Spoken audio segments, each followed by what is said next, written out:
Alright, 3, 2, 1, and we're live. Back again, back for another episode. So today, all about nutrition. So our first ever guest, Henry Barlow. To give you a quick background about Henry, in 2017 he was a Body Power Model Search finalist. Also in 2017 he was PCA Northeast Muscle Model Top 5. And 2018 PCA Northeast Muscle Model 3rd place and qualified for PCA British Finals. In terms of his nutritional qualifications, he has a Bachelor of Science in Human Nutrition at Newcastle University and is an Associate Nutritionist with the Association for Nutrition and also a qualified PT. So basically, he's a hench dude that knows what he's talking about. Jesus, well, podcast over. So. Yeah. Welcome, mate. Welcome. Yeah. How you doing? Thank you for having me on, guys. It's a pleasure to be here. Yeah. Crazy fucking year. Yeah. 2020 will be a year to be remembered for sure. I was saying to Fred the other day, like, all we need now is just an alien invasion to cap the year off nicely. Yeah, well, I think we're heading that way. I know, right? I would top the year off nicely just in time for Christmas. Just turns out the Father Christmas is actually an alien and doing up to some really bad stuff. So yeah, it's all coming. But I mean, how have you been hanging throughout the kind of lockdown, like nutrition-wise, like diet-wise, and training-wise? Yeah, like how's it been going with that? Yeah, no, generally not too bad. I think obviously to start with, with all the gym closures and stuff, my main concern is I wanted to try and maintain muscle mass as much as I could. So kept the calories pretty consistent to start with, tried to keep them almost elevated slightly. Was really concerned with losing muscle mass. We've made a lot of progress in the years after I competed last on some of my weaker areas, so I was conscious not to lose that. And then more recently, we're sort of going for a more leaner look, so hopefully gyms might be opening soon. We don't quite know, but hopefully they will be. And then with regards to training, luckily I've got a bit more kit than what most people have. I've got some Olympic dumbbells and a bench that I picked up from Deptford Market. Good old Deptford Market coming through with the goods. Jesus. That was fortunate. I had some kit so I could keep on top of my training. I think it's been a very useful time to sort of try different things with regards to training, different techniques, different exercises, using different principles to target different muscle groups in terms of, for bodybuilding purposes, trying to target different muscle groups from home. Yeah. So it's been I think it's definitely been a beneficial time to try and sort of really develop that sort of expertise. 100%. There's still nothing like smashing out a good weight session though. No, that's true. We're watching Henry like do his first squat with the weights after like 4 months. I thought he was going to cry when he walked in. Dude, I felt like crying. Obviously, it goes without saying, I appreciate that a great deal. Being able to come in and finally you're welcome, dude. touch a barbell and get in and rest it again. Yeah, rest it on your shoulders. Oh, it was beautiful. It was a beautiful moment. A romantic reunion. Yeah. So. The first squat coming down was actually hilarious because I remember when I was watching, he was coming down and he kind of went, "Oh my god!" Like, he had like a bit of a second there, just sitting there. Yeah, I remember that. Jesus, it's amazing. Yeah. And he goes and gets the 100 kg on. And I'm just like, yeah, I'm out of it. It's done. But yeah, cool. So anyway, diving straight into it. So obviously you recommended I watch Game Changers. Gave that a watch last night, and I don't know, mate. I'm pretty shocked, to be honest. Like, just some of the stuff they say is pretty kind of outrageous, and it's probably the most biased documentary I've ever. Well, I don't even know if you call it documentary, but it's probably the most biased like TV show I've ever seen. Like it was crazy, man. And I remember all the hype around it when it came out as well. Like everyone was just left, right, and centre. Like, I'm going vegan. You know, it has these benefits, and obviously I'll let you go into it in a bit more depth in a second to sort of back up why we think it's bullshit. We're not just saying it because we think it, sort of thing. There's actual evidence to prove that basically all the data has just been cherry picked to kind of sell veganism as something that is having these crazy benefits when obviously it's very sort of not that case.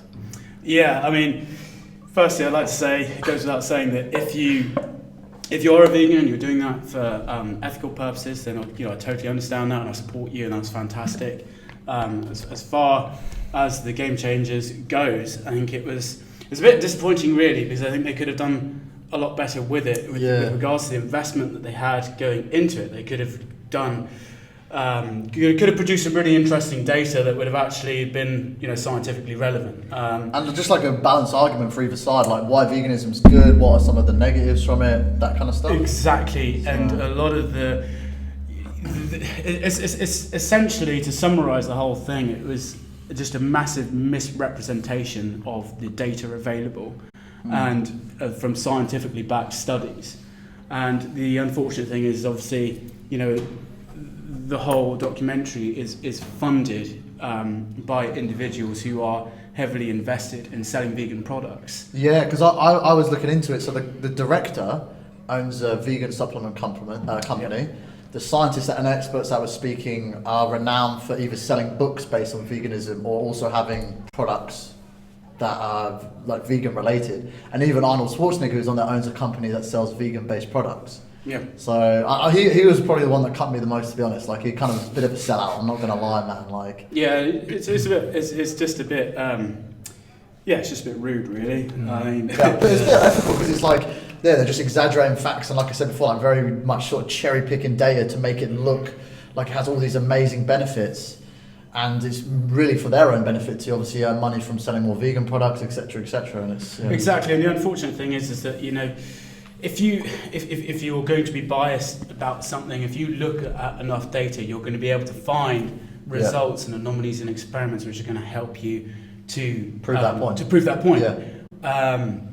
And the irony with the documentaries, in several instances they were using studies to try and prove their point, which involved the subjects of these studies consuming animal products. Yeah, because there was the one with the carbs that we were talking about earlier. So basically there was like a study where they were trying to say they were better off with more carbs or less carbs? Yeah, so essentially they had a ketogenic diet which consisted of protein sources from animal sources and a high level of fats. As we know, most people will know, the ketogenic diet is generally mandatory. Okay, and then they had a high carbohydrate diet where they were still meeting the macros on both cases, may I add. And then they were having a diet which consisted of animal proteins and then carbohydrate sources as well, which obviously from plants and various different sources. And obviously it was to show the differences between a ketogenic diet and a high carbohydrate diet in terms of the performance that the athletes were able to deliver on those different diets. Which we can really go into something quite exciting here, because first off, in the documentary, they're trying to make out like the health and food and fitness industry has sold protein as an energy source for exercise. And that's something I would like to really shine a light on here is, as a nutritionist, I have never been told that protein is a sole energy source for any kind of performance. And I'd like to just clarify, protein is essentially a nutrient which is desired for recovery and repair of tissue, and obviously especially muscle tissue. And so in extreme circumstances where glycogen, stored glucose, has been depleted, your body can undergo a process called gluconeogenesis, and this is the process by which we produce more glucose, essentially, which can be done using fatty acids from fats and also amino acids from proteins. So what trying to make out that protein is a sole energy source that people are trying to consume to improve their performance is completely wrong. Yeah.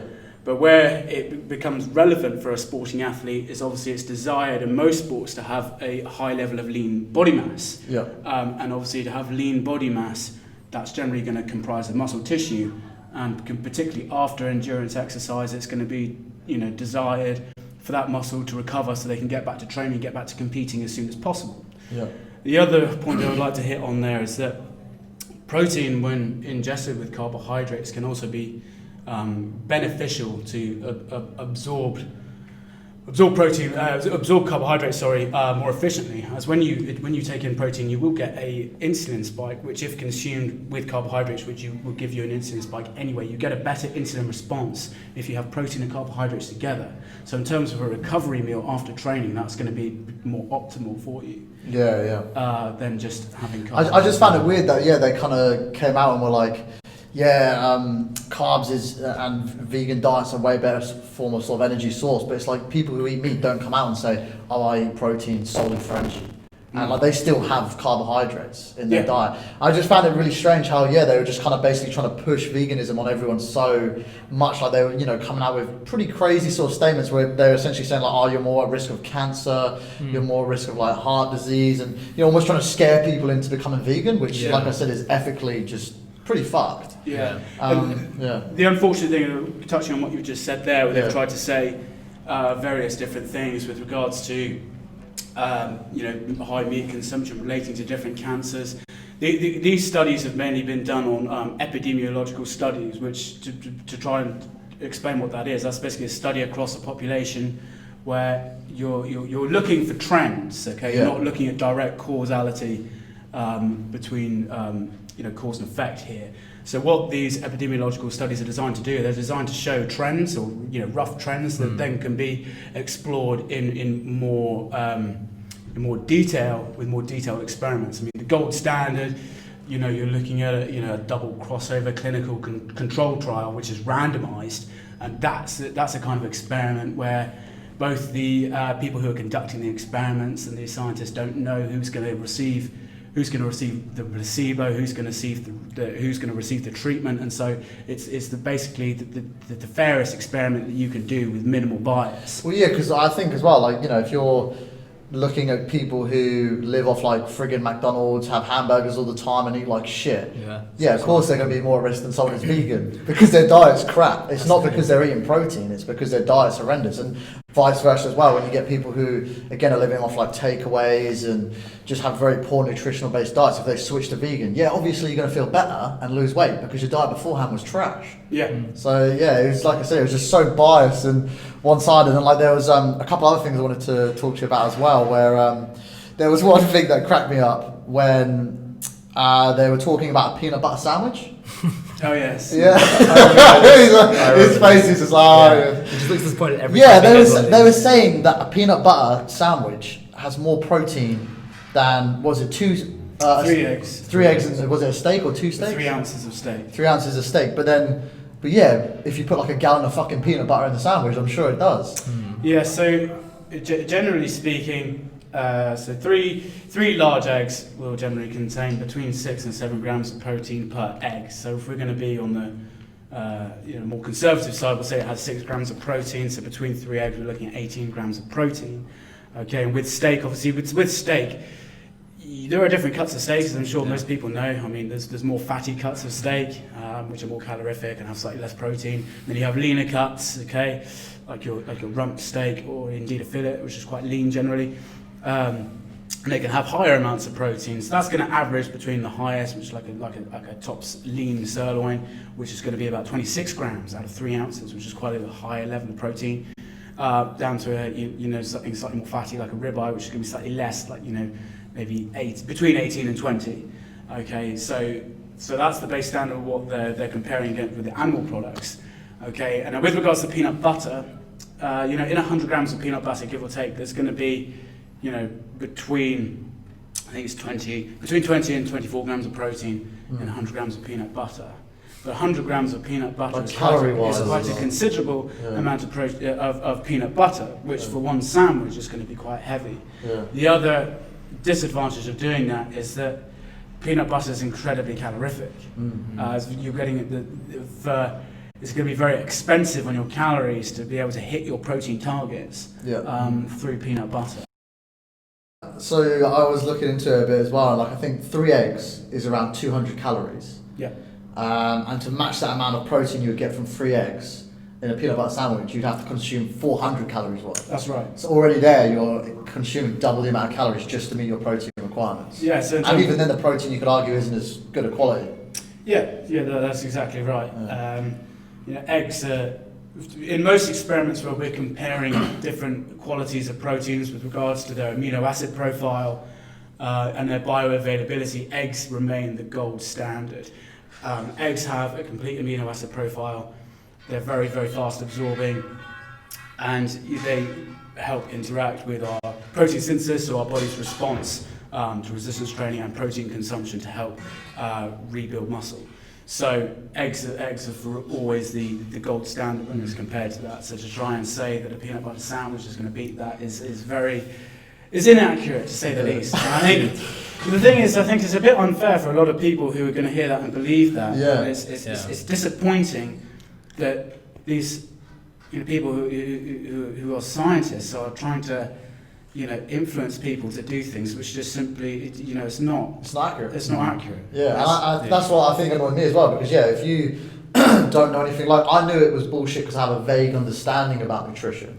But obviously, for someone like you who actually understands like the general bulletproof sort of facts, like you can look at that and be like, no, that's not correct. So for me, even like I'm a qualified personal trainer as well, I knew it wasn't accurate, but I didn't necessarily have the backup information as to why. But for someone who doesn't, train, isn't really involved in nutrition or anything, they would probably look at that and be like, holy shit, I'm going to become vegan, man. Like, it's true, because it's easy. I mean, there's so many, we already mentioned this before, there's like so many fad type of things, and people literally follow Instagram rather than look at proper reports and whatnot. I'm sure obviously studying it backed up. Exactly, and when you go to university, then that's when you start to realise most things you see in the media are never backed up, or you don't even see where the source is coming from. Yeah, and that's true with a lot of things. The media's representation of data, again, they mislead the public to, obviously, they want people to be talking about what they're saying. And the unfortunate, there was a case, I think it was last year, and this was something that really upset me last year. It's just got nothing to do with game changers, but there's a child up, I've forgotten where, I think it was in Birmingham, I can't remember, but this child essentially had a very poor diet, and generally had been eating ham, crisps, and I think it was cheese he'd been consuming, okay? Cheese and drinks, this child had basically lost his sight. Through poor nutrition. Shit. Okay, and they were convincing the public in the interview that they had on the news, saying that this was due to lack of different micronutrients, of course, obviously it's not, he's not having a very varied diet, and saying that there was a lack of B12 in his diet. I was just about to go on to that as well. Vitamin B12. Yeah.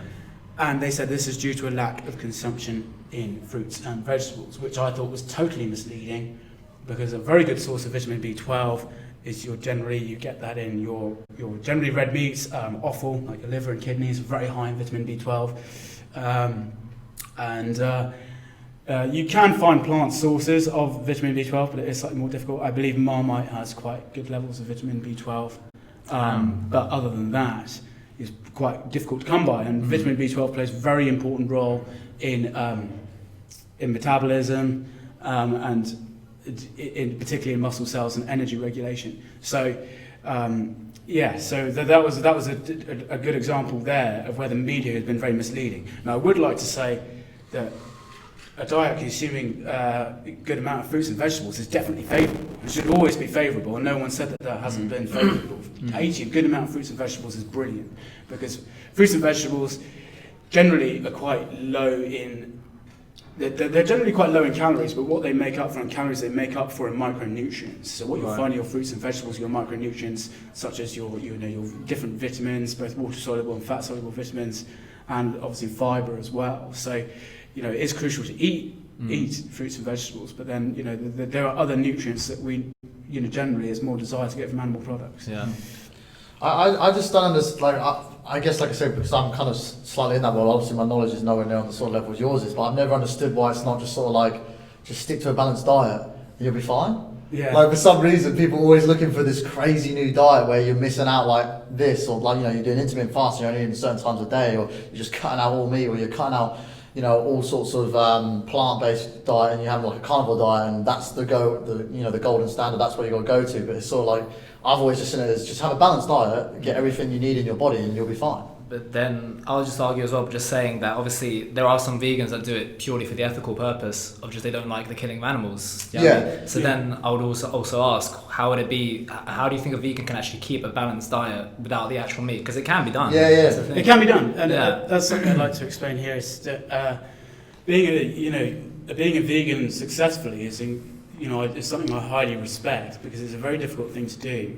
And you have to be very meticulous and well organised with the nutrients that you're consuming, because some plant sources of protein do have an incomplete amino acid profile. Some of them, most of them, you'll find that they have the amino acids and essential amino acids, but in varying quantities. Whereas with meat, they're generally quite consistently high, and so it can be difficult to hit your protein targets. Just so people understand as well, do you want to quickly explain why you need amino acids? Because I'm sure people probably listen to that and be like, what the fuck are amino acids? Essential amino acids are amino acids that the body can't synthesize. And what amino acids are, they're the building blocks that make up proteins, and proteins are chains of amino acids. Okay, and there are various different types of essential amino acids like isoleucine and lysine, which basically are very important, play very important roles, and obviously, proteins roles in the body. Proteins roles in the body aren't just with regards to muscle. Your proteins in your body are very important for example, for the transport of nutrients. Your antibodies, your blood cells, these are all made of proteins, and so it's still very important to consume a decent amount of protein. Even if you're not like bodybuilding. Even if you're not bodybuilding. Yeah.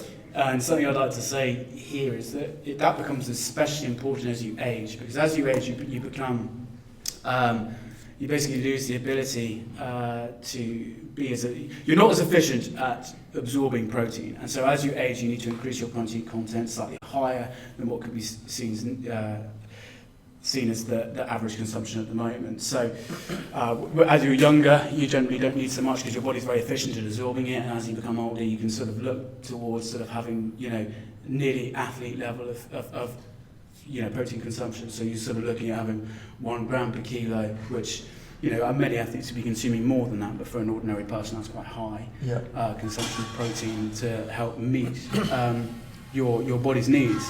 And there's a direct correlation between a lack of protein in the diet in elderly people particularly, and obviously as people age, they experience sarcopenia, which is a disease where basically it's muscle degeneration. You start losing muscle mass quite quickly after the age of 40, for example, if the muscle is not stimulated. Unfortunately, and most of that is fast twitch muscle fibers, which makes up the majority of your muscle.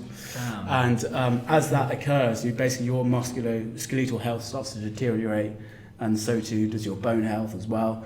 And that has a direct correlation into the incidence of hip fractures, for example, and particularly here in the UK, and that's costing the NHS millions of pounds annually. So that's an area of research that's going on at the moment, where they're looking at trying to integrate how feasible it is to try and integrate more protein into the diets of the elderly to help reduce the incidence of hip fractures. And so going back to sort of the difference between the protein you would get from plant-based food and meat food, you're basically saying that the meat has better chains of amino acids to help sort of prevent those issues?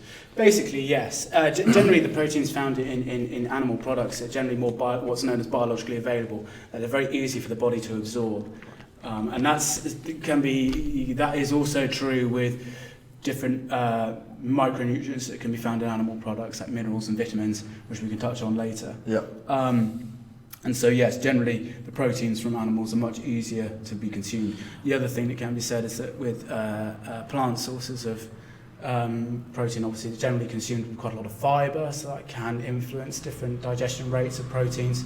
So, generally speaking, your meat or animal sources of protein are going to be easier to absorb for the body, and you're going to be able to do. You're going to be able to absorb more protein per calorie, essentially, as well. Because I don't want to stick on Game Changers too much, but that's one thing that really pissed me off as well, where there's like a clip with the powerlifter guy, I can't remember his name, and he's like sort of going, think how strong a bison is, and they're herbivores, they don't eat any meat. It's like, yeah mate, but we don't have the same digestive system as a fucking bison, bro. They also mentioned as well about the teeth as well, and they were saying that our teeth are adapted to eat like salad and grass and not bite meat. I was like, I've got pretty sharp teeth here, so I don't know. That's quite. And all that stuff you just said there about how critical sort of meat-based protein can be for later in life. That's what annoys me about the documentary, is it's potentially detrimenting people's health, because someone who's in their 40s could watch that and be like, shit, I need to go vegan, man, because I'm not going to get heart attacks, I'm not going to get cancer, etc. And obviously then it could start detrimenting them, because then they become deficient in protein. So I propose this scenario for you now. So yes, you can consume enough protein from fruits and vegetables and legumes and stuff, but obviously you're going to have to eat a high quantity of that to be able to hit your protein targets. And obviously you need to add a little bit on there for obviously wastage and lack of biological availability. And so you take an elderly individual who, say, has a protein target of 100 grams of protein per day, okay? And you tell that individual you have two choices. You can consume that from protein sources where generally your calories are going to be reasonably low, you're going to be able to hit that reasonably easily. So I think 100 grams of protein is going to be So, for example, that's going to be 3 eggs is roughly 20 grams of protein times by 5. You may go, okay, that's quite a few eggs. But then if you compare that to beans and lentils, for example, the amount that you're going to have to consume as an elderly individual who don't generally, stereotypically elderly individuals don't really have a very high appetite. And so to try and convince the elderly individual to eat that much. Well, I think like a kilo of friggin' beans a day. You are not. Yeah, it's just not feasible. And you're not going to be able to convince that person to do that. Sure. Yeah. So yeah. But then obviously, I think a big problem is obviously the type of meat that we get nowadays, and we literally spoke about this. Obviously, it's farmer boys or whatever you want to call us. But just the quality of meat that you get nowadays, because then people say that that's also the harmful thing about it is that, you know, because it's processed meat and whatnot, and, you know, there's cheap versions of meat that probably bring those kind of things. And I was saying to you, if you actually go to like a farmer's market or buy proper meat, then that should be alright. Do you know what I mean? But yeah, I think the issue comes in with not the meat itself, but the additives that are thrown in with it, and the curing salts and those sorts of things, which can be detrimental to health. So say, for example, there's this type of salt that you can cure meat with called nitrite salt, which is obviously made from nitrogen and oxygen. This nitrite salt is a very it's quite an aggressive molecule. So essentially, you cure the meat in nitrates, and then when bacteria come onto the surface of the meat and they start to replicate, they break down the nitrate into nitrite, and the nitrite is toxic for them, and so it kills them because it oxidizes them. Now, this nitrite chemical can be dangerous for us, and when we ingest this, it is a carcinogenic compound, and which means it can cause cancer because it causes oxidative stress in the body, and oxidative stress is related to pretty much every illness that you're going to ever experience as a human being, or as an animal for that matter. You know, oxidative stress directly leads us to inflammation, and that leads us to pretty much every, you know, ailment that we would suffer. You know, cardiovascular disease, you know, arthritis, you know, osteoporosis. All these things they all have a link to inflammation from oxidative stress. And obviously, the big one that everyone wants to talk about is cancer, and cancer is directly related to oxidative stress. And oxidative stress, just to break down what oxidative stress is you get free radicals, which are essentially the atoms or molecules which are incredibly reactive and have got an unstable amount of electrons. And so what they do is they want to react with everything. And this can set off chain reactions within cells. So for example, this will set off a chain reaction within the nucleus of a particular cell, which can damage that cell's basically its rate of transcription. And so that's where you're going to start to get cancer coming from. So you're saying that can happen with meat from time to time, or? Well, no, it's to do with the additive that's added into meat. Right.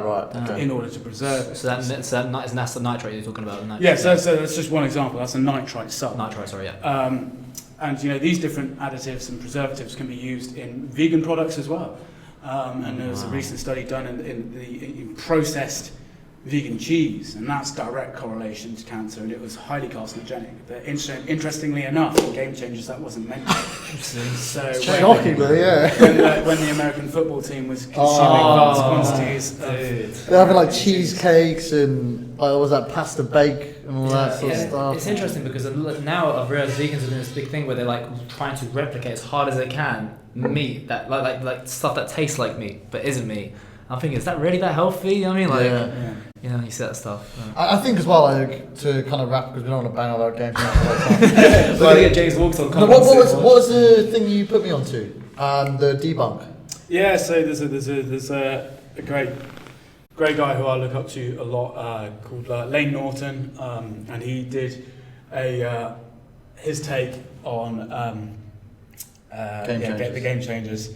And similarly to myself, he's got qualifications in nutrition as well, among other things such as biochemistry as well. You know, he is quite advanced when it comes to being qualified, as also being a decent performance athlete. And, he competes in powerlifting, and his take on it as well. What was the channel called though again? Because I'm just thinking if people wanted to research. If you want to have a look at it and get look at both sides of what's going on here, then I would suggest you to look up BioLane on YouTube and have a look at that video. Game Changers Debunked, it's called. Game Changers Debunked. Yeah. And that will give you a more fair representation of what's going on. They kind of basically explain why the points aren't accurate and where they've sort of picked out data to make it look like... Yeah, so what they've done in this is they've actually taken real data from real research papers, and even some of the research papers that they've referenced in the Game Changers, and actually showed you the true representation of that data in those research projects. So I think it's very good to bring something new to the table that's exciting for the development of human beings, and anything that's going to benefit your performance as an athlete is generally and health in general. Is generally going to help benefit your health in general and help reduce incidence of different diseases. And so that is of interest of everybody. But when something new is brought to the table, it has to be looked at from all angles, and flat out Game Changers just failed to do that on every level, and it was really disappointing. Yeah, I couldn't agree more, mate. I think as well, like, obviously we want to make it clear, you can have a vegan-based diet and still be healthy. We're not saying it's unhealthy. We're not saying you can't, there's elite athletes that are vegan. But it is very frustrating the way they kind of make out you almost become superhuman if you eat like a vegan and if you're eating meat, it's actually killing you, or something, the way they kind of go on about it. And even going back to the powerlifting guy as well, just to sort of finish it off, he was vegan, but they also did mention that he's still taking protein shakes, he's supplementing the vitamins that he's missing out on because of being vegan. Yeah. He's probably on a shit ton of steroids as well because he's a powerlifter. Yeah, well, we can either prove that or deny it, such as the sport of strongman, you can't tell whether somebody's taking gear or not. They don't test it. So. Yeah, they don't test. It's an untested federation, so they don't touch on that either. Is it untested? I did not even know. Yeah, it's untested. It's an untested federation.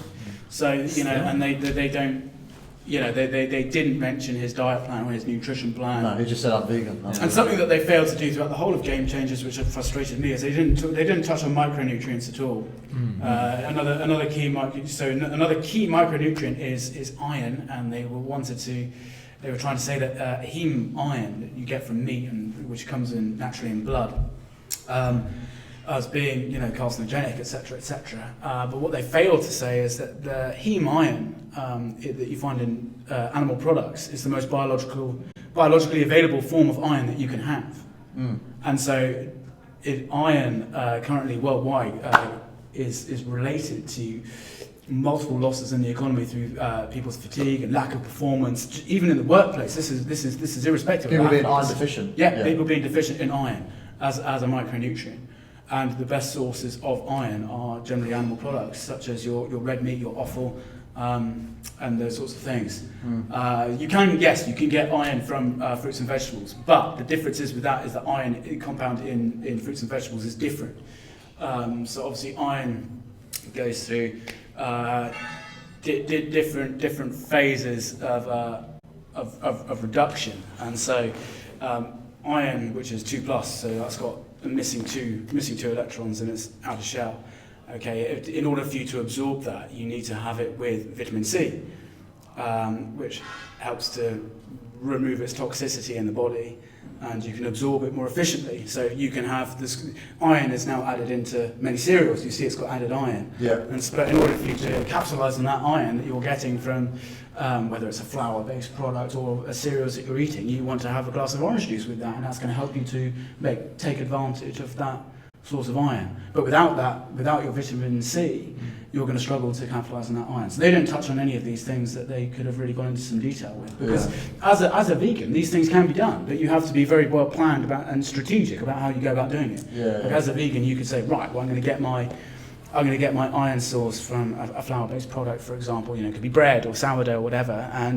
But in order to capitalise on that iron, you need to be having some vitamin C with that, which they don't talk about. But I would like to, summarise by saying, as a vegan, you can be a vegan and do it well, but just please plan it carefully and make sure you're hitting your essential amino acids, hitting your essential fatty acids, and getting your micronutrients in. And it's very important that you really pay attention to the details, because if you don't, you can suffer some serious consequences.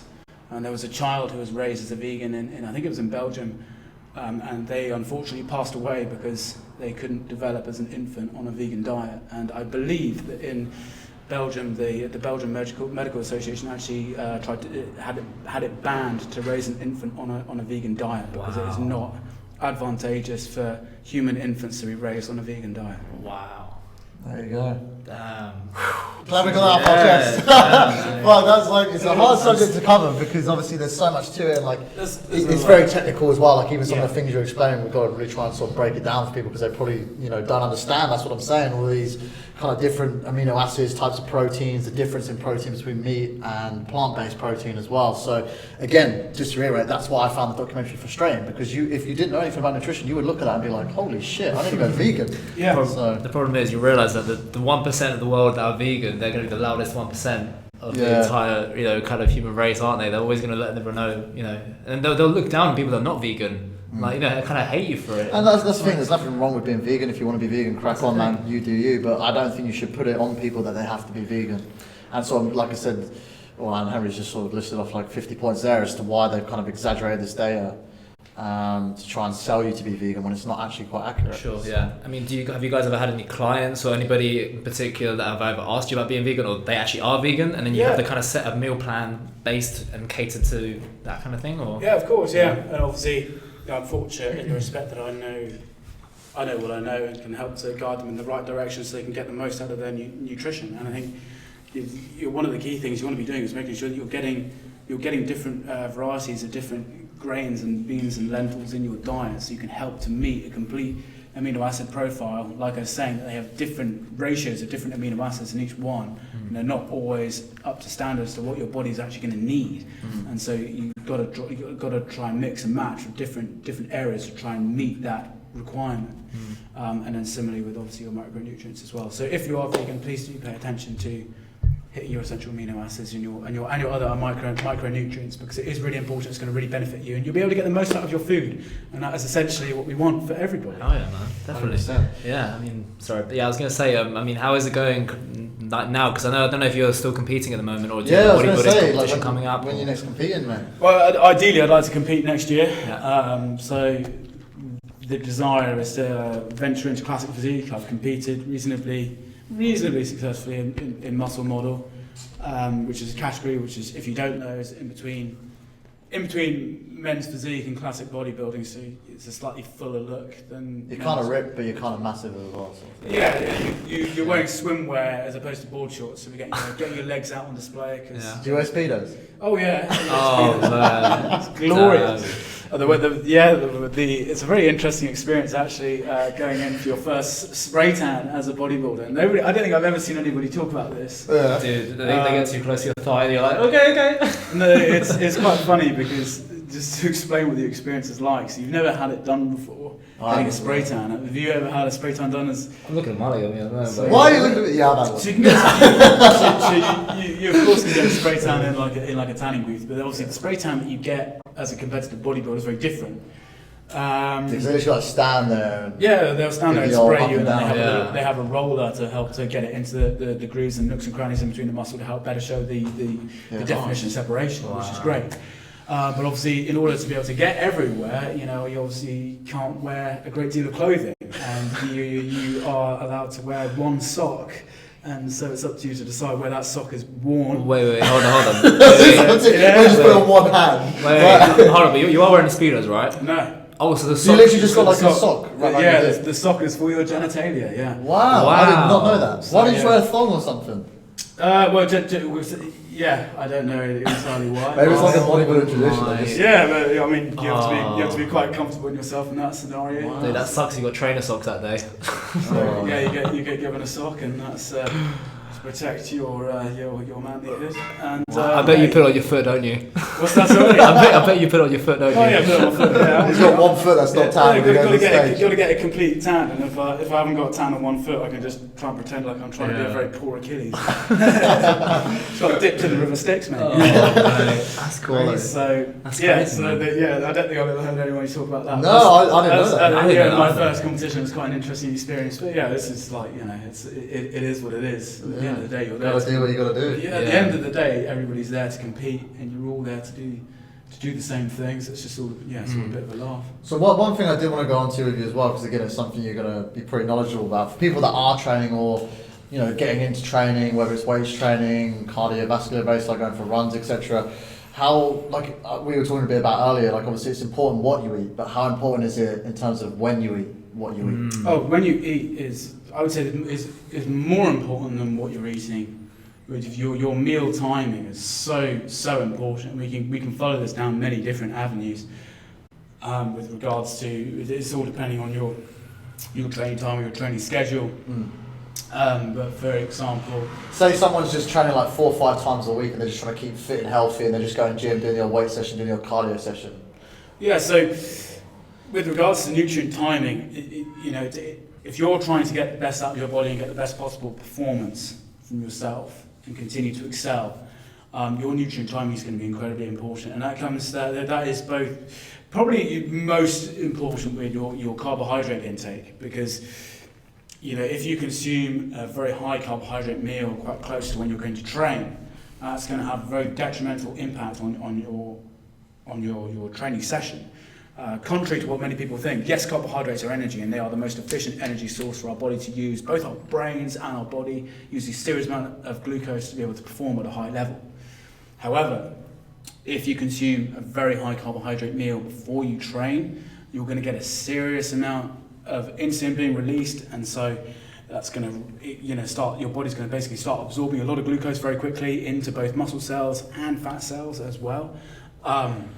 And what that's also going to do is your body is going to recognize we've got an insulin response, we have glucose in the bloodstream, we are trying to absorb glucose in the small intestine, and so we're going to send all our blood to the small intestine to absorb that. So now you're going into a training session where most of your blood's going to be going in and around your small intestine, trying to absorb all this nutrients that you've just consumed, and your body is going to be trying to store as much of the glucose as possible, and so your blood sugar levels are going to plummet quite quickly, and so your performance during that session is going to be extremely poor.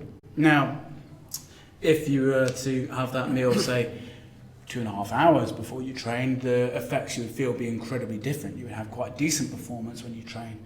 But then it also depends on the exercise you're going to be doing. Like as an endurance athlete, that would be very different. You would have to undergo what's called carb loading. So you're trying to basically top up your body's glycogen storage as much as you can. And your body will store glycogen, which is glucose, how its glucose is stored in both your muscle cells and your liver. And so you can be looking to store about potentially 500 grams of carbs as glycogen in the body. But in order to capitalize on that, you want to do that at least the day before, but ideally maybe a couple of days before if you're going to be competing in a series such as a marathon, for example. Making sure that your glycogen stores are completely topped up to aid your performance to the best of your ability. Yeah. As a strength athlete, it's not quite so important. It's still important to have carbohydrates, but you don't need to worry about carb loading so rigorously for a weight training session, for example, because generally the movements you're going to be doing are very explosive, and generally your sessions aren't going to be longer than 2 hours or so. Your body's glycogen storage will usually run out at about 90 minutes. And if those of you who train hard, you'll know that feeling. You'll be training, you just hit the wall. Yeah. You're like, oh shit, I'm done. I'm fucked. At that point, your body's going to be like, right, we need to start trying to use some fats here. And start undergoing gluconeogenesis that we talked about earlier, and start using your fats and some of your amino acids to help sustain your training session. Which you can get from meat.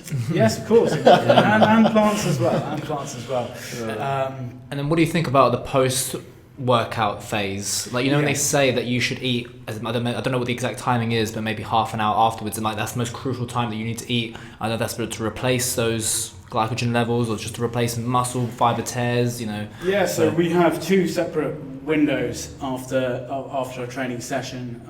The first, you may have heard of these, there's a mixture of what we call bro science and actual science coming into play here. There's the anabolic window, which I'm sure most of you guys out there who train hard and go to different gyms, you've heard about this, and someone say, right, you need to consume your protein shake, immediately get that in you straight away, and you finish training, get it in. Get in you, bro. Yeah, get it in, man. And get it down you, Zulu boy. Yeah, just get it down you. Yeah. And so that they say that's within 20 minutes of your training session. And then obviously we have our hang on, what's the word? The glycemic window as well, which is the window where we're going to most efficiently absorb carbohydrates and store them again as glycogen. It's to help replenish our glycogen stores, and obviously which is just used in training. Yeah, which is just used in training. But your body will store carbohydrates as both fats and glycogen. But during this, after you've trained, your body's going to be in a very insulin sensitive state. Okay, so it's going to be able to really capitalize on those carbohydrates and store a higher percentage of those carbohydrates as glycogen as opposed to fats. So you're going to help to shift that equilibrium to a more favored side. So now, where the science comes in here is where I've touched on the science of the glycemic window there. Okay. Yeah, and so that's so we need to pay attention to that. So that nutrient timing there is going to be really optimal for our recovery. But that time period can be essentially up to 2 to 3 hours after training. That is the most efficient time window, but it's a lot longer than what people tell you. 20 minutes. It's always 20 minutes. minutes. Chicken and rice in you 20 minutes after you train. Yeah. It's just not necessary. Yeah. And the same with the anabolic window. You're still going to be able to get a very good protein synthesis response 2-3 hours after training. With a protein bolus consumed, so a protein-based meal, protein shake consumed after training when you feel ready to train. So if you're an individual who is training very hard and you finish a session and you feel ill, you feel horrendous, and you don't want to have that protein shake, you don't need to have it right there and then. You can have it an hour and a half, 2.5 hours after you trained, and still get a very good protein synthesis response. But where it comes into, if for example, you're in a calorie deficit, a considerable calorie deficit, your protein needs are going to increase considerably. And so it would be desired then to be able to get more protein boluses in, more protein-based meals in regular intervals to help to keep your rate of protein synthesis as high as you can in that deficit. So at that point it would be advantageous to try and get protein meals in every sort of 3 hours or so, quite consistently. Is much more important than someone who's in a calorie surplus. You don't have as high a need for protein. You've got more reserves, obviously. So you've got more energy. And so you're not going to be using up your protein sources for gluconeogenesis. So you're basically saying someone who's looking to maybe lose weight, because obviously they're in a calorie deficit, should maybe be a bit more conscious of eating a bit more regularly, and maybe a bit sooner after training, that sort of stuff. But if you're sort of having a balanced diet where you're hitting your macros or you're even putting on weight, you have obviously a bit more time after you train until you have to eat again. Yeah, I would say if you're currently dieting, if you're in a calorie deficit, it's much more important that your protein intake is higher than it would be if you were bulking, for example, and you should be paying more attention to trying to eat reasonably regularly, and we can touch on that as well, because with regards to protein intake as well. So with regards to protein, so fats and carbohydrates, as you know, our body can store that. We've spoken about that. You store fat in your adipose tissue in your body, okay, and you can store glucose as glycogen in your 500 grams. That's right.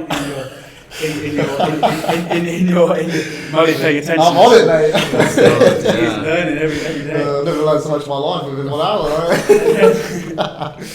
So we know we can store our glycogen in our muscle and our liver. Okay, now protein, we cannot store protein. And so our body goes through a constant state of flux with regards to our protein intake. So, and the rate of protein synthesis, so our body's rate of making protein and repairing muscle cells and growth, will follow that follow that directly. So when we take in a protein meal, the amino acids in our bloodstream, they increase, and as that comes up, so too does our rate of protein synthesis, and it follows the curve. Okay. And then over the course of 3.5 to 4 hours, that starts to drop again, and so too does our rate of protein synthesis. And so these peaks and troughs will occur throughout the day with every meal. And so your goal as an athlete, particularly a strength athlete or an athlete where you're trying to maintain a high level of lean muscle mass, it is desired to try and get a net number of peaks throughout the day as opposed to a net number of troughs. And so what that will enable you to do is it will enable you to make a net gain in protein synthesis. And so that's going to allow you to not only retain the muscle mass that you had, but help to recover, repair and grow. And so that is desired. So meal timing in that sense can be quite important. So especially like I said, if you're dieting and you've got a calorie deficit, it's more important that you pay a lot of attention to that. And there's actually a lot of evidence now to support the fact that you can make gains in a calorie deficit. You can grow muscle in a calorie deficit, but you have to be paying attention to your meal timings, especially when it comes to protein. You have to be making sure that you're taking in your protein quite consistently. That's what you just kind of, you know what I mean? Whenever you hear bulking or things like that, people just think you need to be stuffing your face with food constantly. Do you know what I mean? It's like the typical thing. But like Before you go into that, actually, because I think that's a good point to bring up that Fred just mentioned there. What I think might be really useful for people out there who are just trying to keep fit and healthy, what would you say is like a good example of just like a standard, like, you know, this is going to be quite generic because obviously people are training for different things, but what's a good sort of standard meal people could have before they train and after they train? Because the amount of times I'll train people and they're running on a banana like for an hour session with me, and then they'll finish training and they won't eat until 6-7 hours later, and it'll be friggin' Chinese takeaway, and then they're like, oh, I'm not getting the results, dude. It's like, well, yeah, because your diet's fucked. So what would you say is like a good example of before and after kind of meal and timings as well? Yeah, so a good example of a pre-workout meal, we'd be looking to have, we don't want to have too much fibre in this meal because we don't want it to clog up our digestive tract too much. It is important to have fibre throughout the day because it's obviously really important for our digestive tract and its health. But in a pre-workout meal, I would suggest to have a decent amount of protein in that meal. Not massive. We're looking for just adequate levels of protein here. So anything between maybe 20 grams if you're a woman, and up to maybe 30 grams if you're a man, 30 to 35 grams if you're a man. We don't need massively high levels of protein here. So as chicken, how much do you reckon that would be weight-wise? So 20 grams of protein. So for a woman, that's going to be around 80 to 100 grams of chicken. Yeah. And as a man, you're going to be looking at about 150 grams of protein of chicken. Cool. Yep. Okay, and you could have that with a small amount, a moderate amount of carbohydrates, so 20 grams of carbohydrates. Again, that's not a massive amount of carbohydrates. You're looking at quite a small quantity of rice here, or like 100 grams of new potatoes, which aren't a great deal of new potatoes. 20 grams of protein is like, maybe a slice of bread, 2 slices of bread. Carbs, sorry. Carbs, sorry. Yep. So that's going to have a better impact on our body in terms of nutrient absorption for after we finish training as well. That's going to start to shift our GLUT4 proteins, which are transporters which help us to absorb more nutrients, particularly glucose back into the cells to store as glycogen after we finish training. So that's going to help to prime them ready to take in nutrients after we finish training. So our body again is going to be more efficient after we train. Gains. Exactly. Basically gains. All aboard the gain train. Well, yeah, it's gains and it's recovery. It doesn't really, the sport that you're performing in is irrelevant. It is desired to recover as quickly as possible so you can get back on the playing field, whether it's football, rugby, hockey, cricket, cycling, marathon running. Badminton. No one's judging. Or of course, if you're in the gym trying to make some gains, playing badminton. Badminton's tiring, Jumping man. around. I know, I'm taking the piss. It just goes My like sport. Yeah. tennis. No one cares. Oh, dude. I mean, So basically, Look at the flick of the wrist. so basically like 100 grams of carbs, some form of carbohydrates. So like you said, it's maybe like a slice of bread, something like that. So pre-workout, you want to be looking for between 20 grams of protein if you're a woman, and maybe 30 to 35 if you're a man, and carbohydrates. You want to keep them in there, but not massive. Don't go crazy. Don't go crazy with your. So you're talking a few new potatoes, bit of chicken, some veg, boom, you're good to go. Not too much veg. I wouldn't go crazy on the veg. You could have something such as like blueberries if you wanted to. good antioxidants. Yeah, they've got antioxidants. So they also got some flavonoids in there as well. You can't just make words up, mate. And beta pigment. So these are chemicals. these are chemicals which basically aid vasodilation. So they're going to help improve your body's efficiency with oxygen, essentially, when you're training. If you're a bodybuilder, it's going to help you get a bit of a pump. It's going to help you get a few more reps per set, but potentially. Beetroot juice is fantastic for that. We'll go into that in a lot of detail at some point because that's a big one. And how long before a workout would you say? I would suggest having that like at the very latest, like an hour before you train, because you don't want to be at the peak of digestion when you're going into a session. So it's just not going to be comfortable for you. I don't really, you don't really want to, have any meal really like straight before you go into a workout. It's just not really going to help you out. I would say at the very latest, have it an hour before you train. So have it in the house or at work. You're on the way to the gym now. You've got like an hour to get there, get changed, warm up, and you're ready to rock and roll. Cool. But I would say, between two and an hour before you train. And then do you want to quickly give a demo of a pre-workout meal as well? Or post-workout. Sorry, post-workout. Yeah. So pre-workout meals are yeah. So post-workout again, we're looking for a good amount of protein here. But this is going to be quite a carbohydrate-heavy meal. So this again, we're looking between anything from an hour after you've trained, as soon as you feel comfortable to eat, essentially when you feel hungry after you've trained, when you've recovered. You get that meal in there, and again, for a woman, you're looking between 20 and 30 grams. As a man, you'd be looking between 30 and 40 grams of protein, for example. So, but that's going to help us to cover any losses in digestion.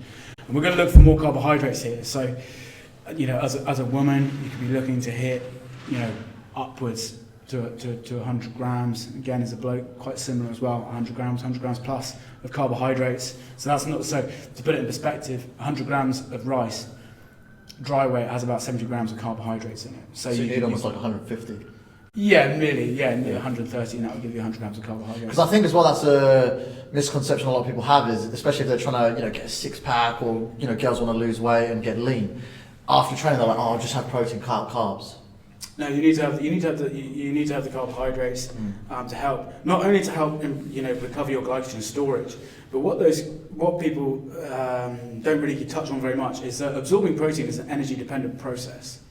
So when you absorb protein, your body is using ATP through active transport to be able to do that in your small intestine, and you produce ATP through respiration, where you use glucose to basically produce ATP, and so it is an energy-dependent process which you need carbohydrates for.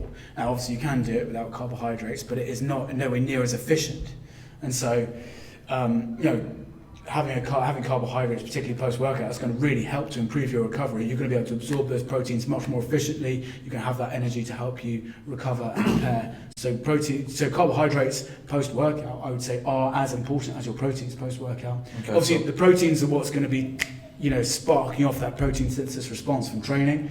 But the carbohydrates are going to allow you to capitalize on that as much as you can. So that meal post-workout, again, to reiterate, we're looking for 20 to 30 grams of protein if you're a woman. As a man, between 30, 35, 40 grams of protein, and a lot more carbohydrates. We're looking, in both cases, between 80 and 120 grams of carbohydrates post-workout. But what you can do is obviously to maximize, that glycemic window. You can hit maybe another couple quite carbohydrate-heavy meals in there within that window to really maximize on that and improve your glycogen storage further. So essentially, in each meal, you're going to be looking to be able to absorb between essentially 24 grams of protein on average, and about 100 grams of carbohydrates. Are you talking about, so you post-workout meals got carbs in, but then the meal after that also having carbs in, is that what you're saying? Yeah, cool. That's it. So that's going to allow you to more efficiently absorb those carbohydrates and store them as glycogen. Because carbs, I feel, has a very bad sort of conception around it, isn't it? It's like, carbs are bad, carbs make you fat. Yeah, carbs have been made to be the false evil in a lot of cases. But what is really important is if you pay attention to your meal timing with your carbohydrates and the quantities you're having and the different types of carbohydrates that you have, you can get a lot from them, and you won't put on fat.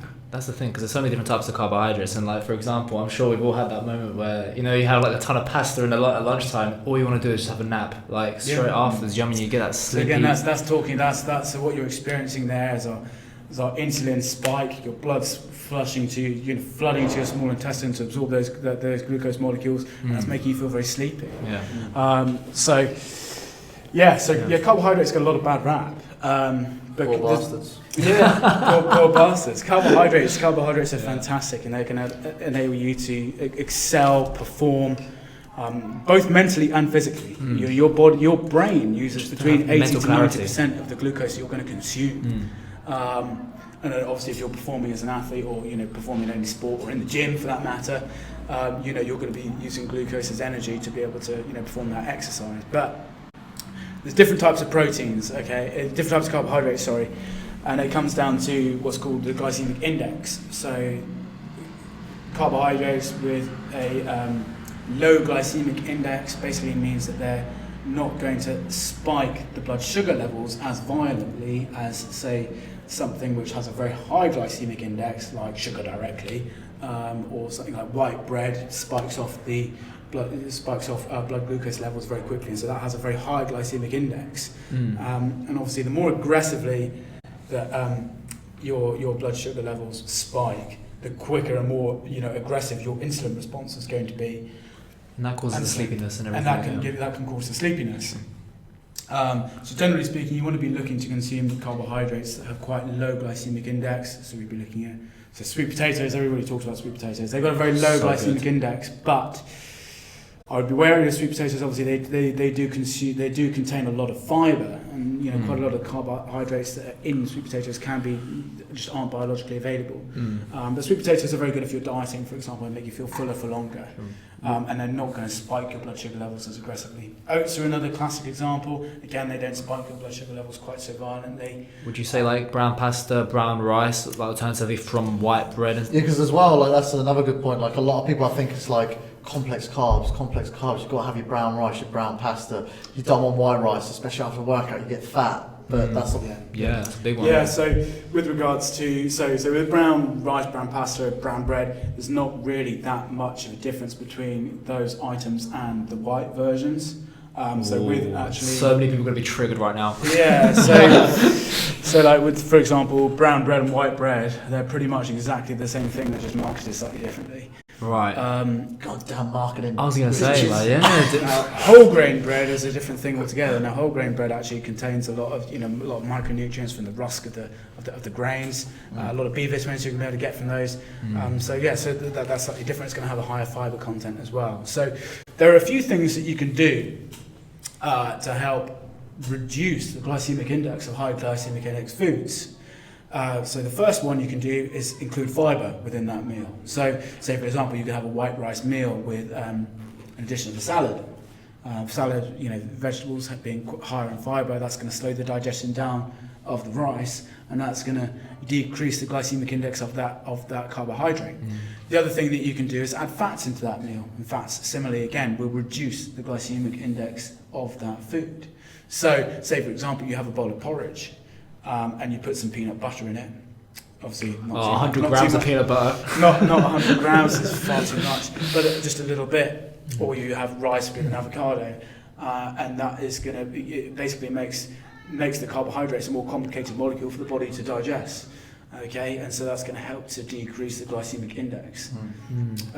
Immediately after you've trained having high glycemic index carbs, and it is debated, but it essentially, because your body's in such an insulin sensitive state, it's not really going to make a massive difference whether you have a high glycemic index carbohydrate or a low glycemic index carbohydrate within that window. So what you want to pay attention to here is, if you have 100 grams of carbohydrates from sweet potato, you're eating quite a lot of sweet potato. If you're going to have 100 grams of carbohydrates from Cocoa Pops, for example, you don't eat nearly so many Cocoa Pops as you would sweet potato in terms of weight. And so what that's going to allow you to do is it's going to allow you to eat more carbohydrates within that glycemic window, and so you're going to be able to replenish more of your glycogen storage. Whereas if you were to eat 100 grams of carbohydrates from sweet potato in 3 different meals within that glycemic window, that's a lot of sweet potato, and you're going to be farting like the devil possessed. So it's just it's in terms of balancing the science with practicality. I think as well the point, because again that's quite a technical explanation, the point you're trying to get across there, from my understanding, I might be wrong to be fair, but is that you're basically saying if you were getting 100 grams of carbs from something like sweet potato on 3 separate occasions, that would be more calorific than getting 100 grams of carbs from... No. So what I'm saying is that 100 grams from sweet potato in 3 different meals is going to be a lot of food volume. Right. And so practically, to eat 100 grams of carbohydrates from sweet potato within a 4-hour window, you're going to have to eat a serious amount of sweet potato. We're talking, at least 300-400 grams of sweet potato. That's what I'm saying, yes. Every single meal. You've So got you're a lot going to be more. really full. Yeah. And because they're taking longer to digest, your body's going to feel a bit more satisfied for longer, which is why a carbohydrate source like sweet potato is going to be advantageous to you if you're dieting, for example. It's going to make you feel fuller for longer because it's got a lot of fibre. The carbohydrates are a lot more complicated. You've got a lower glycemic index, and so you're going to feel fuller for longer. But if you're looking to be able to replenish your glycogen storage for the next day when you're going to be performing, you want to be able to get more carbohydrates within that glycemic window period. And so using a lower glycemic index carbohydrate is just not going to be practical in order to do that. Right. But on the day of performance, it could be advantageous to have a low glycemic index carbohydrate in your other meals throughout the day, where that's going to be nicely dripping in and keeping your blood sugar levels consistent throughout the day and allowing you to perform at an optimal level. So you've got some carbohydrates available when you go into an exercise, as well as the glycogen you already have stored up. Damn. Cool. I think write some notes. Sorry. Yeah, no, I think what we'll probably try and do is get Henry on in the future as well, so we can go into a bit more depth around these things, because obviously quite complex subjects. Like we can talk about carbs and protein for friggin' hours. Yeah, we really do. Yeah. But another thing I wanted to just quickly graze over is vegetables as well, because I think a lot of people don't really understand what the benefits are from eating vegetables and why they're in your diet. Like everyone's like, eat your greens, eat vegetables, they're healthy for you, but I don't think people really understand why. So I guess if you could give like a quick explanation around that. Okay, yeah. So obviously, as you know, we talk about eating your 5 a day, and the consumption of fruits and vegetables, regardless of what diet you're doing, should be mandatory. You need to be getting them in. And this is going to be why. So you've probably all heard of vitamin C. Vitamin C is fantastic. It's just an example of one vitamin. And you have there are different kinds of vitamins essentially. So we have both our water-soluble vitamins and our fat-soluble vitamins. So our fat-soluble vitamins are vitamins A, D, K and E. And so we can store these vitamins, okay? Now our water-soluble vitamins are vitamin C and all our B vitamins, which there are many. And so the difference being is that our fat-soluble vitamins, we can store these fat-soluble vitamins. And so it's not essential to be consuming them very regularly every single day. We can top up on them here and there. But our water-soluble vitamins, they come in and they go out. Every time you pee, you're releasing your water-soluble vitamins, your B vitamins, your C vitamins. Vitamin C. So we're saying have your 5 a day. If you were to eat that 5 a day in one meal, yes, you're going to be smashing your vitamin C targets, but that's all going to be in your body and out the other side within a couple of hours. Yeah. And so in order to get the most out of your food, you should space that out throughout the day and maybe have item of fruit and vegetable with every single meal, and then as snacks in between those meals, and that's going to allow you to hit your water-soluble vitamin targets. So these water-soluble vitamins, so B vitamins are really important for energy regulation, your metabolism, and respiration. So they're going to be really important for performance, particularly muscle performance. So you want to be making sure that we're getting those in quite regularly. Now, obviously, B vitamins, animal sources can be quite good for B vitamins as well. So definitely I would consider having that. So obviously, different meats are going to have good levels of B vitamins in. Like we've already touched on B12.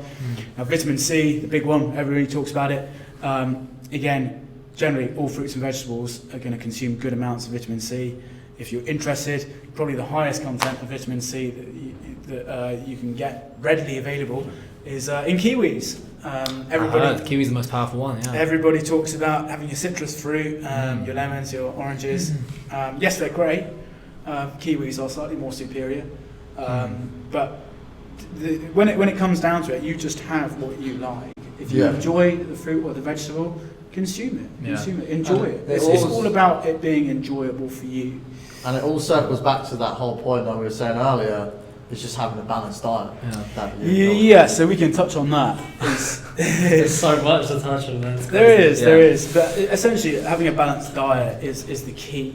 But I'm sure everybody's sitting at home thinking, for God's sake, we've been told this so many times. Why do they keep saying it?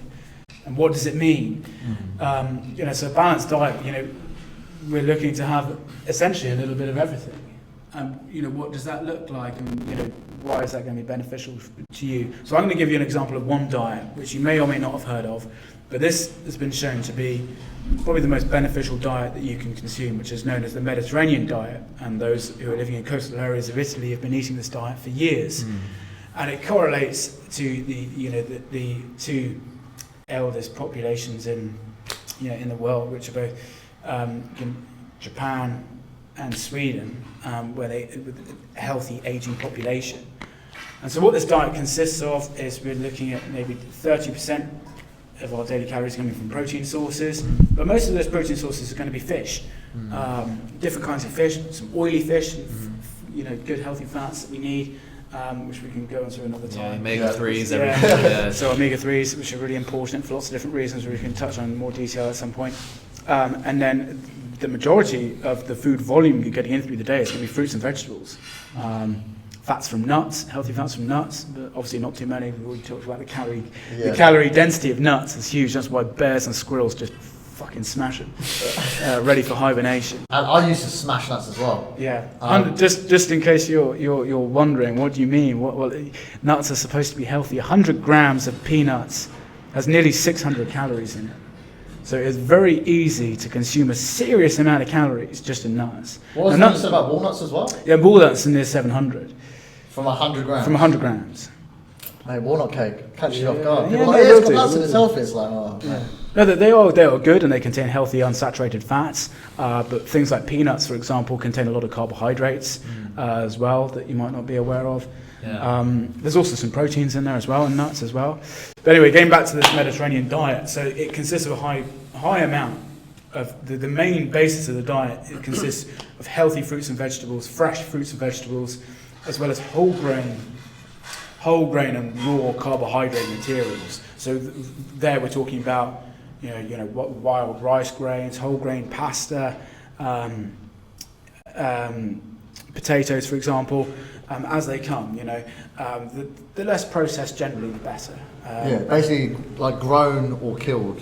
I remember my rope coach used to say, if you can't grow it, you can't kill it, don't eat it. Yeah. Obviously that's quite extreme, but it's quite sort of a good point at the same time because you just keep it simple. Yeah. I always feel as well, and I say this to my clients, if something's being thrown down your throat that is super healthy, it's got all these health benefits, it's probably because it's not actually healthy and they're trying to almost convince you that it is. Yeah.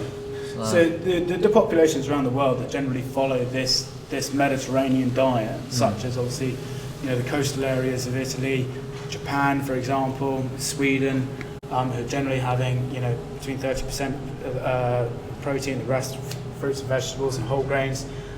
Their populations are generally very healthy with that. With the, like I said before, the two average highest age populations in the world being Sweden and Japan.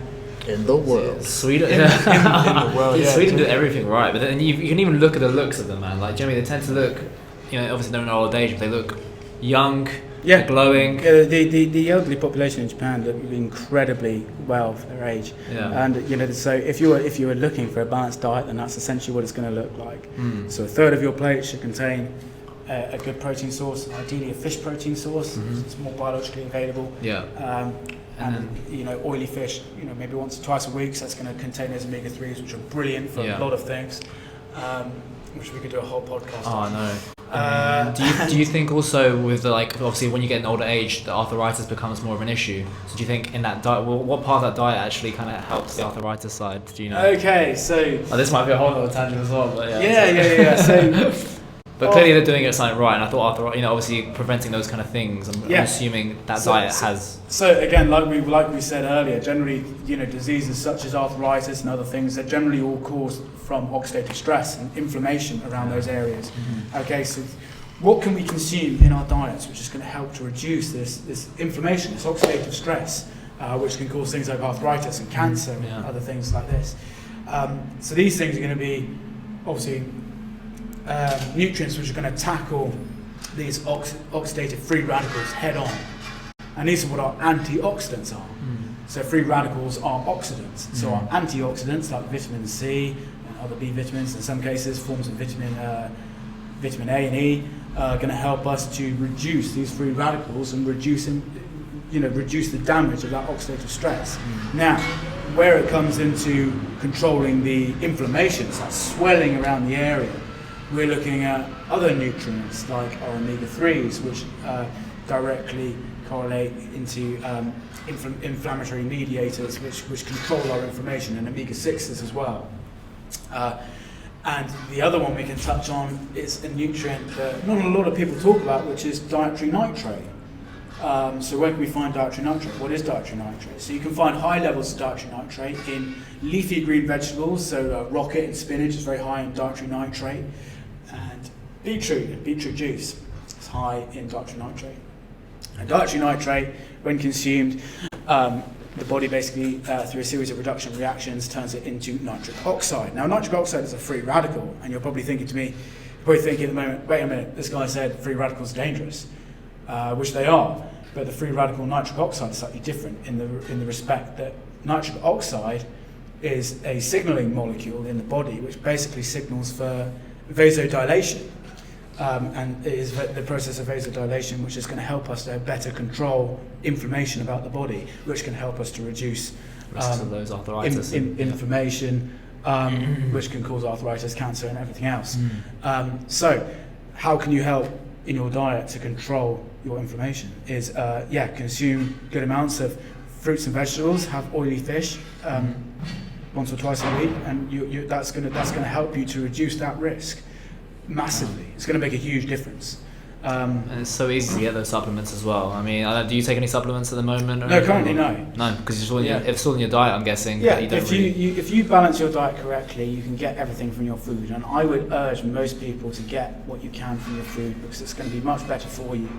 Obviously, it's natural, and through the process of eating and mastication, you're going to be able to produce different enzymes, which are going to help you to take better advantage of that nutrient rather than just popping a pill. Yeah, because people always say that. They say, I don't know if it's what part of the process it is that you actually, like, when you're actually biting the food, and you actually, that's when, obviously, I don't know how it works exactly. I know you're the scientist behind it, but obviously then that creates the enzymes or whatnot in the stomach acid or something. I don't know, I'm like, taking guesses. So the process where we chew is called mastication, so not masturbating. No, the first time we said that, I was like, masturbate? Yeah, mastication. Okay. So, Why do you look really worried there for a second? Is this how I eat my food? Yeah. There's a joke about some guy who was standing in a classroom, had his hand in his pocket and he's chewing gum. And the biology teacher looks at him and says, "Stop masticating," and he takes his hand out of his pocket. Oh my God, Jesus Christ. Anyhow, so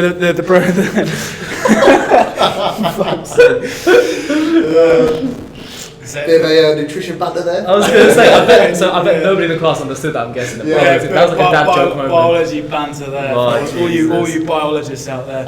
In fact, if you were there, you'd be the only one in the background, just like laughing your head off, like, yes, sir. Yeah, I was that guy. Not the guy with his hands awesome. in his pocket. I don't find biology that interesting. Or maybe I do. So, what was I saying again? Oh yeah, mastication. Yeah.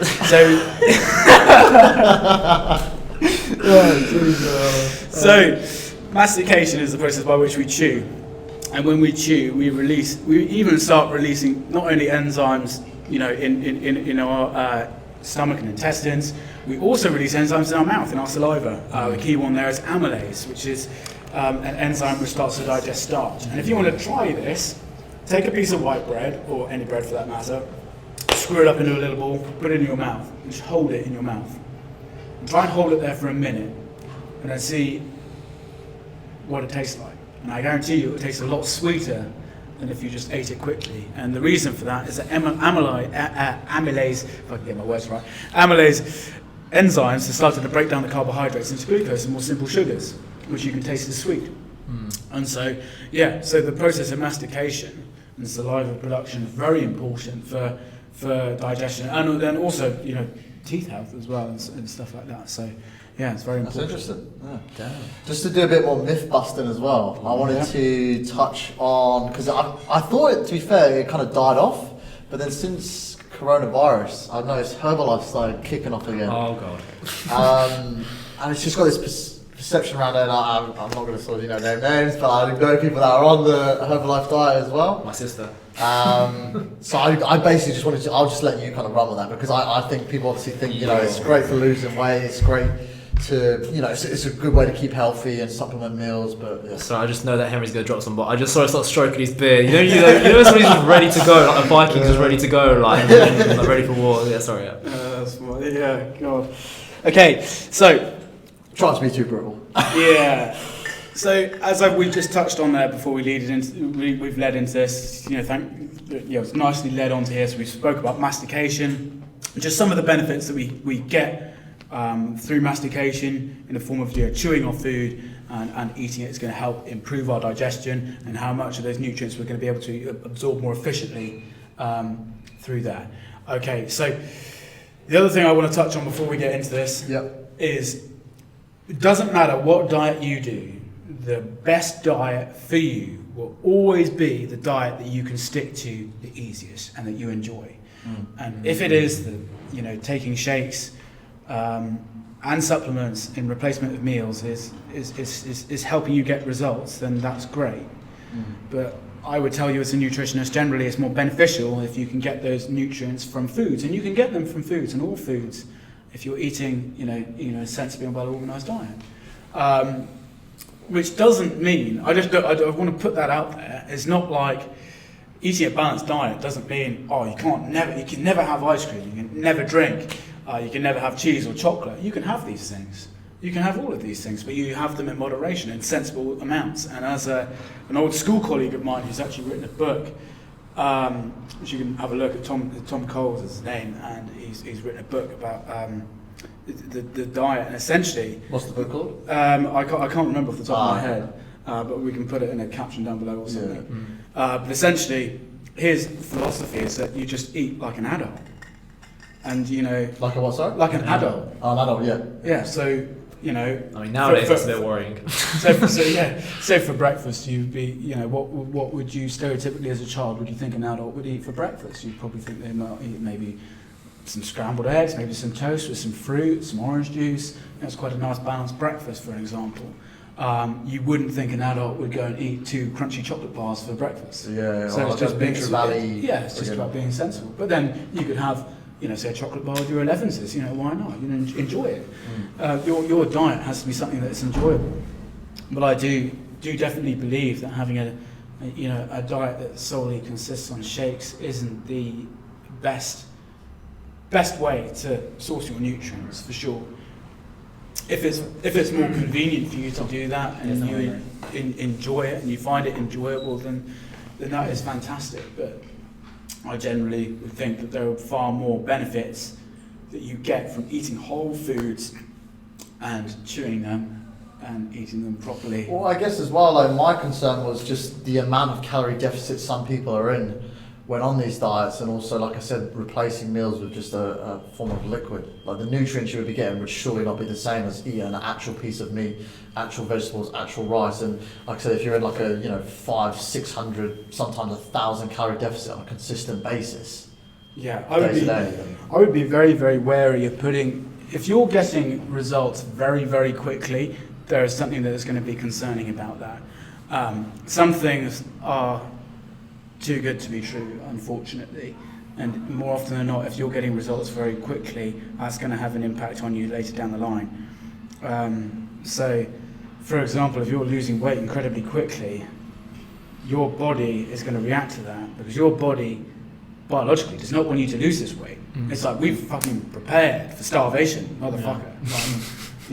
And now you're putting us through starvation. Essentially, you're starving your body of nutrients. So it says, hold the fuck on here. And it purposefully will slow your metabolism down. And if you continue to try and force the deficit upon your body will no longer lose fat tissue. It will start holding on to fat tissue and using muscle tissue instead. And that's going to give you a very undesired physique. Is that the case even with people who are quite considerably overweight? They still don't want to be losing it? Yeah. It's particularly hard for people who are quite considerably overweight, because their body, there's a lot of biochemical changes that undergo in the body when they become clinically obese, which makes it very difficult for them to lose weight, and it's a very hard thing for them to do. And so when they go through that and manage to achieve considerable weight loss, that's a seriously really impressive achievement, and it is hard work, and it is harder work for somebody who is more overweight than somebody who is not. And so if you ever see anybody who makes a dramatic change like that, then they have worked really fucking hard. They've put in some fucking yards and done really, really well, because that's not easy to do.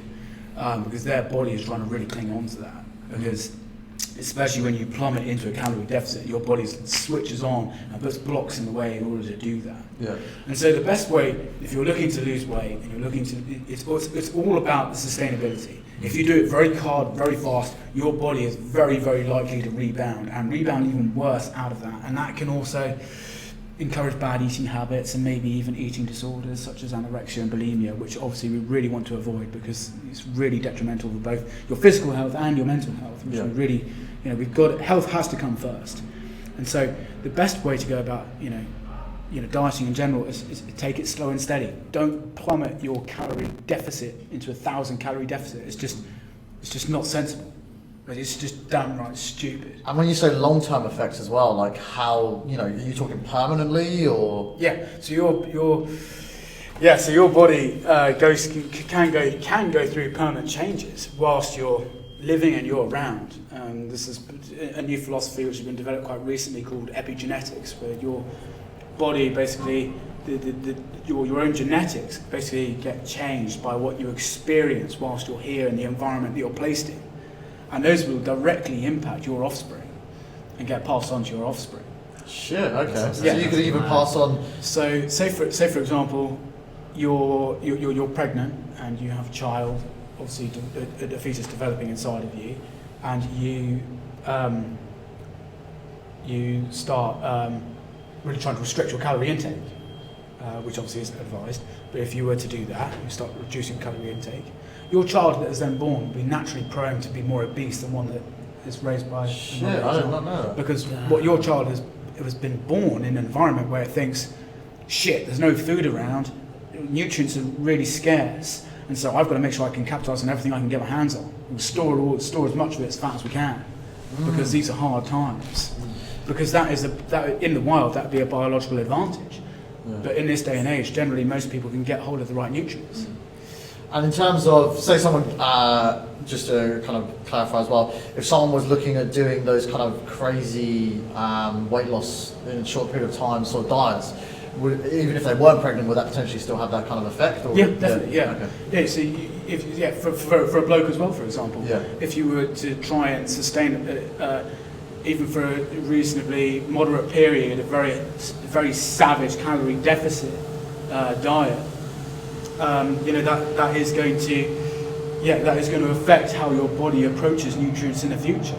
I think as well, one thing that you've just proven there, which is awesome, is that when you do see these sort of diet plans that people are trying to sell on Instagram and stuff like that, where it's like lose 5 kilos in 6 weeks, or drop X amount, like showing all these crazy transformation photos, and this person's lost bloody 20 kilos in like a month or something crazy. Yeah, it's clearly, they may have even done that, they may not even be bullshitting about that, but like you just said, it's not necessarily a healthy way to do it. It can detriment you later down the line. No, definitely. And it's all about sustainability. If you want the best for your health, it needs to be sustainable, and you need to be able to do it consistently. And so if you're looking to lose weight, I would urge you to do it gradually, and you're looking at sort of like a 10% calorie reduction, and you take that step by step, and continue to reduce that over time.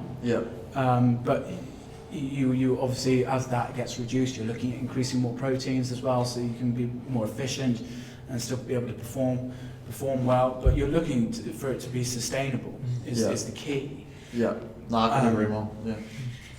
So so there's no one size fits all with nutrition. You need to be looking. The brilliant thing about human beings is we're all fantastically different. We all react to nutrients ever so slightly differently. Like I have friends who can absolutely destroy carbohydrates, have loads of carbs, and they don't put any fat on. They've got a very high metabolism. Bastards. Yeah, absolute bastards. But that is the gift of genetics, and they're just everybody's slightly different. Fred's like that.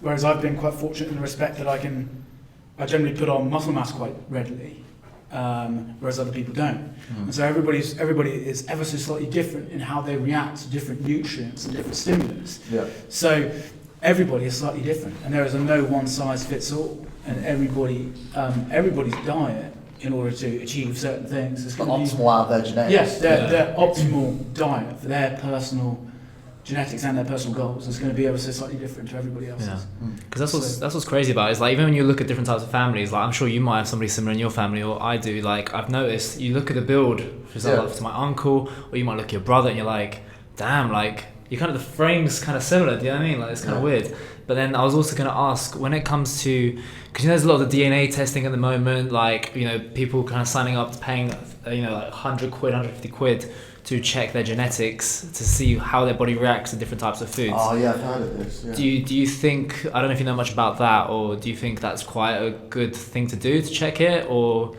I would think if you have dietary issues and you have, say for example, inflammatory bowel disease or other such issues with regards to food, I would definitely recommend doing that. If you're somebody listening to this now and you have issues with your diet and how your stomach reacts to diet, you get stomach cramps and diarrhea, and your body reacts really poorly to different foods, I would definitely recommend doing that, because it's quite likely that you have an allergy to something that you're consuming, and I would definitely recommend doing that. If you're somebody who doesn't have that, I wouldn't. It's not worth spending your money to do that, because by now you can consult a nutritionist, for example, and get a better idea of what you should be eating in order to be able to achieve what you're trying to achieve and get more out of your food.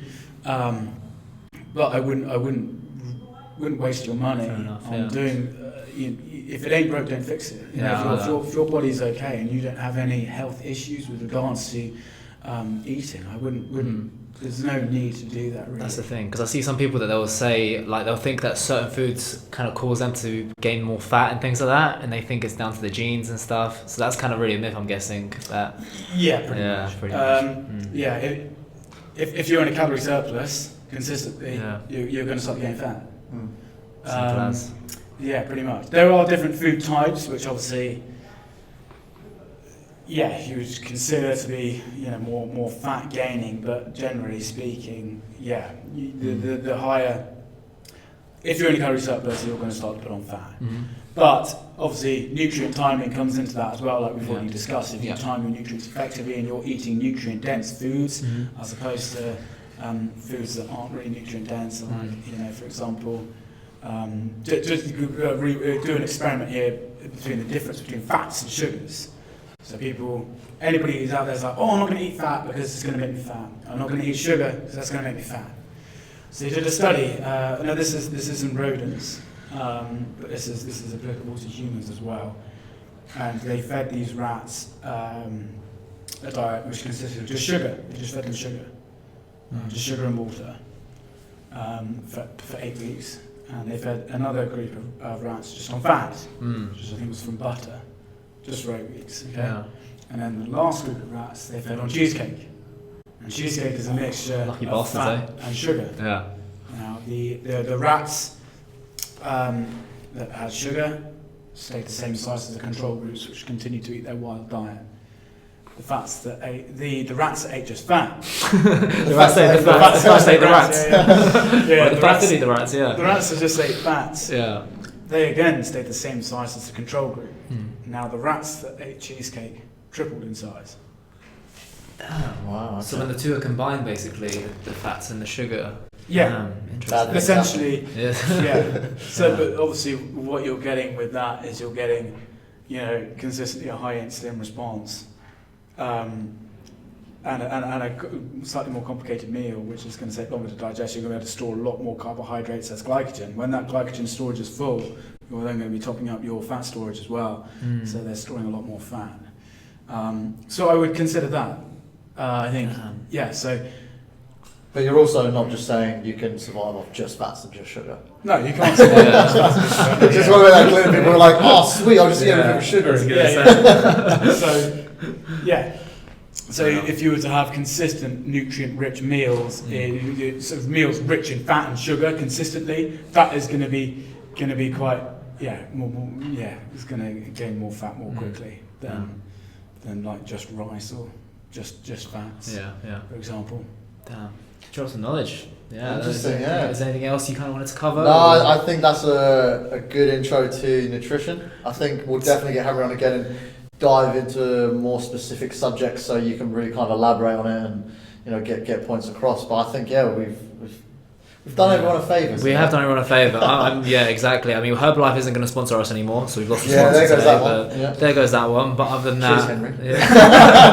That's too bad for that. Yeah, but other than that, honestly, it's been awesome having you on, Henry. I think, like that is genuinely the best guest I could ever imagine. The first ever Our own episode. guest, but yeah. Yeah, all right.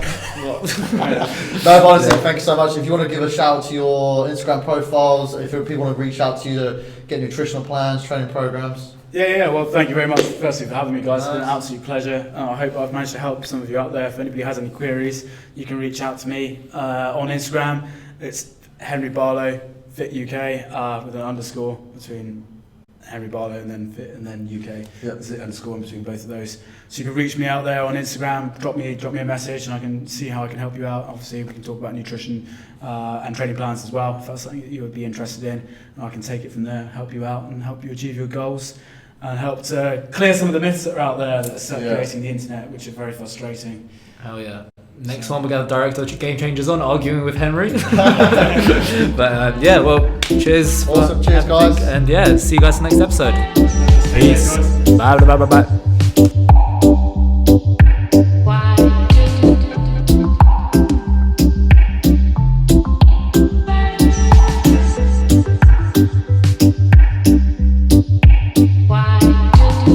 Nothing so blue as a heart in pain. Nothing so sad as a tear in vain. Nothing so blue as a heart in pain. Nothing so sad.